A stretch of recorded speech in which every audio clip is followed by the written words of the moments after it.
Okay, hi, my name's Mary Claire. I'm Colleen. I'm Haley. And I'm Allie. And we have crowdfunding in advanced markets. So just a basic definition of crowdfunding, it is the practice of soliciting financial contributions from a larger number of people, especially from the online community. And then just to give you a little introduction on crowdfunding, it's common in online forums and websites. It's funded by the general public. So there's resources for both new, small, and advanced companies, so it's not just for entrepreneurs. The resources can be used for monetary support or to spread awareness for the common good.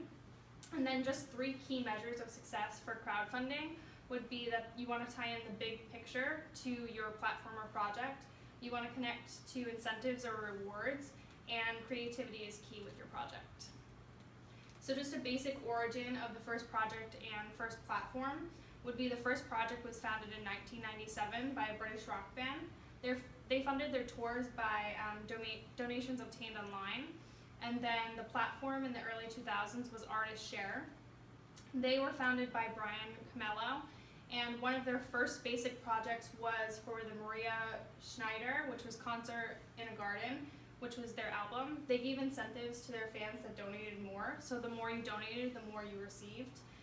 And they were able to download the album before anyone else for the fans that had donated. So then just more crowdfunding developments would be Indiegogo, and that was founded in 2008. It allowed entrepreneurs and businesses to start a crowdfunding platform for their new ideas or new projects. And it gave them the ability to get donations for their ideas. So this could be profit fixed or community based, just to spread awareness. Their first platform was to help create the first crowdfunding baby, and this was created in 2011, where a couple made a project for raising awareness and to help themselves through IVF. And then the next crowdfunding development was Kickstarter, which was founded in 2009. So this was very similar to what I had just said above, and they allowed entrepreneurs or businesses to display their creative projects through the use of crowdfunding. And again, this could be community-based or profit-based. In 2009 and 2015, crowdfunding expanded in their company by 265,000 campaigns. And one of their major campaigns was Pebble smartwatch, which raised over $10,266,845 through a digital smartwatch, which provided incentives to pre-ordering. So that was something that gave their fans an incentive to purchase more. And then, so next crowdfunding development would be GoFundMe, and a lot of people are aware of this kind of crowdfunding. It was founded in 2010, and most people can personally relate to this through Facebook. We most commonly see relatives or friends posting about GoFundMes for various tragedies or occasions, and it's donation-based. So the Jobs Act was a regulation which was created in 2012, and it gives more development opportunities for not only entrepreneurs but also businesses, and it allowed the platforms to be able to openly state that they are requesting donations and financial aid funding. So there are 4 types of crowdfunding. There's donation-based, reward-based, debt-based, and equity-based. And Allie touched on a few of them. As we mentioned, Indiegogo, Kickstarter, and GoFundMe. GoFundMe falls in more of the donation-based crowdfunding, whereas a site like Kickstarter falls more in the reward-based crowdfunding. So the first type is donation-based. So with donation-based, there is no financial reward in return. So investors are really investing because they truly believe in a company or believe in a certain cause or organization, and they expect no sort of monetary or product or service in return. So examples of this would be charity, nonprofits, and as Allie had mentioned with GoFundMe, you might see this on Facebook with friends or family, people requesting money for a certain cause, raising money for some sort of charity, and the investors get nothing in return. The next type is reward-based.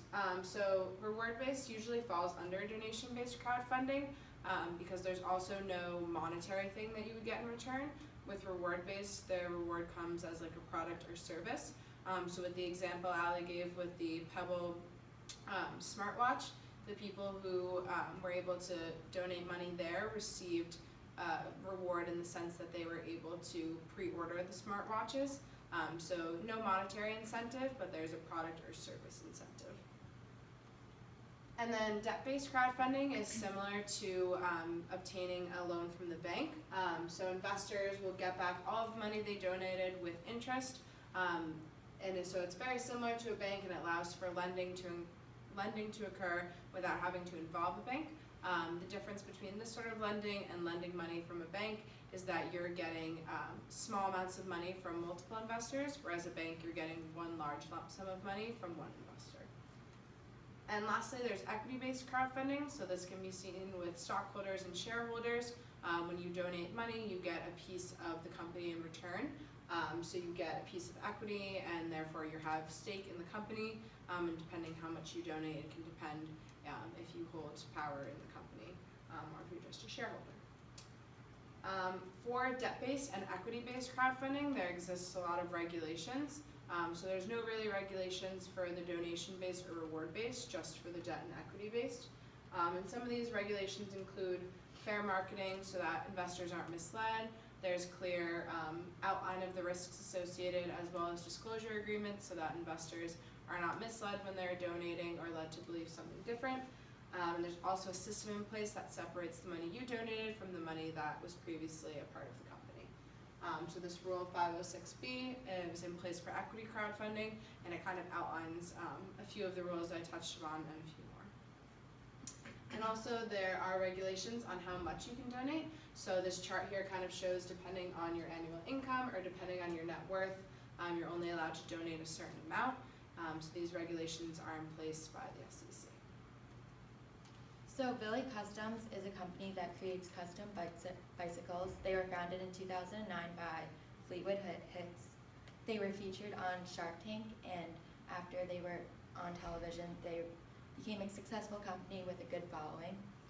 The founder, Fleetwood Hicks, was unsure if a new line of glow-in-the-dark bikes would be successful or not. So he decided to start a crowdfund. And through his crowdfund, he was allowed to test the markets to see if glow-in-the-dark bikes would be a success or not. And within 2 weeks, they reached their goal of $10,000, and they were able to start production on this. So Billy Customs was able to expand their company into a new market of glow-in-the-dark bikes because of the crowdfunding that they set up. And on the other side, there's Crystal Wash 2.0, which is an example of a failure and a scam that happened because of crowdfunding. This company claimed to use the power of bioceramics from the earth to naturally clean clothes as effectively as regular laundry detergent. They also claimed to be cheaper and better for the environment. So after they collected money from a crowdfund, they began to push back shipping dates, and there was lack of communication with the creators of Crystal Wash. They also never really figured out the science behind their product, and the treatment didn't end up working. So essentially, it was a marketing scam that happened through crowdfunding. They went through this site Kickstarter, and the scammers made over $268,000. But out of this, it made crowdfunding sites aware that they have to be aware of these situations and have stricter requirements on who can set up crowdfunds. Okay, so after researching our topic of crowdfunding, we found that crowdfunding has many contributions that benefits both entrepreneurs and the society. So crowdfunding platforms allow entrepreneurs easy access to raise capital for their products from alternative investors found on the internet, compared to venture capitalists and banks, who are usually the big investors in startups like this. And it doesn't require entrepreneurs to give up equity before putting their product on the market, which is typically a risky move. And the more a product is marketed, the more interest it will create for investors. So crowdfunding is a great marketing tool to get their product out to raise capital. So some more benefits we have is that we get knowledge from investors who have prior experience in the field, and with knowledge from experienced investors comes strategies that are essential for the growth of companies starting from crowdfunding platforms. It's also a great way for many potential investors to learn about new products being marketed through crowdfunding. And lastly, crowdfunding is a good gauge on the demand of products. So to tie in Finance 218's civic engagement proficiency, we found a type of crowdfunding that allows people to raise money to go towards community projects like building parks, gardens, and community centers. So civic crowdfunding is, like Haley and Allie said before, it would be a donation-based type of crowdfunding. So through crowdfunding, people have the ability to engage with the public in doing good for local projects that in return benefit communities. And that's the end. Thank you.